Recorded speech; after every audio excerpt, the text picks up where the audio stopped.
સુરેશ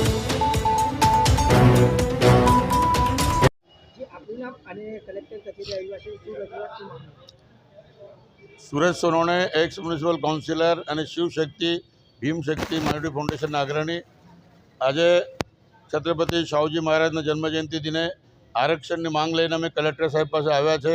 આ દેશમાં સૌને આરક્ષણ મળે છે, પણ જે વંચિત છે ખરેખર આરક્ષણથી આજે પણ ગુજરાતમાં રહેનાર એસસી એસટી ઓબીસી અને માઇનોરિટી સમાજના લોકો અનામતના લાભથી વંચિત છે. એમને જાતિ પ્રમાણપત્ર મળતું નથી, શિક્ષણમાં અનામતનો લાભ મળતો નથી કે નોકરીમાં અનામતનો લાભ મળતો નથી. રાજ્ય સરકારે જે જીઆર બહાર પાડેલું છે 30/9/1998નો એ જીઆરમાં ફેરફાર કરીને ગુજરાતમાં વર્ષોથી રહેનાર લોકોને આ અનામતના લાભ મળવા જોઈએ. આજે અમને પરપ્રાંતિય તરીકે ગણવામાં આવે છે, પણ અમારે ગૌરવ સાથે કહેવું છે કે 50 વર્ષથી રહેનાર અમારા મહારાષ્ટ્રીયન સમાજના લોકો સરપંચ છે, તાલુકા પંચાયતમાં છે, જિલ્લા પંચાયતમાં છે, નગરપાલિકામાં છે, મહાનગરપાલિકામાં પદાધિકારી છે, અહીંયા રાજ્ય વિધાનસભામાં ધારાસભ્ય છે, મેમ્બર ઓફ પાર્લામેન્ટ અમારા મહારાષ્ટ્રીયન સમાજના આગેવાન છે અને આજે મંત્રી પદ સુધી પહોંચ્યા છે. ત્યારે અમે પરપ્રાંતિય કેવી રીતે?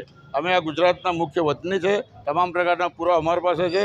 અમારા વંચિત બાળકોનું આ અનામતના નહીં મળવાથી ખૂબ જ એમનું શોષણ થઈ રહ્યું છે. માટે અમારી માગણી છે કલેક્ટર સાહેબ દ્વારા સરકારશ્રી સમક્ષ જો અનામતના લાભો અમારા છોકરાઓને જાતિ પ્રમાણપત્ર, શિક્ષણમાં લાભ, નોકરીમાં લાભ જો નહીં મળશે તો આવતી 15મી તારીખ પછી એટલે આ આઝાદીના 77મા વર્ષે અમે સુરત કલેક્ટર કચેરી ખાતે અમરણ અનશન આંદોલન શરૂ કરીશું. એની તમામ જવાબદારી કેન્દ્ર અને રાજ્ય સરકારની રહેશે.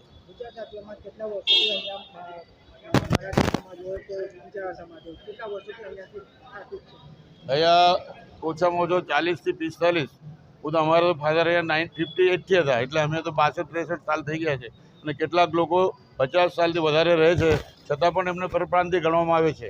એ ખૂબ જ દુઃખદ ઘટના છે.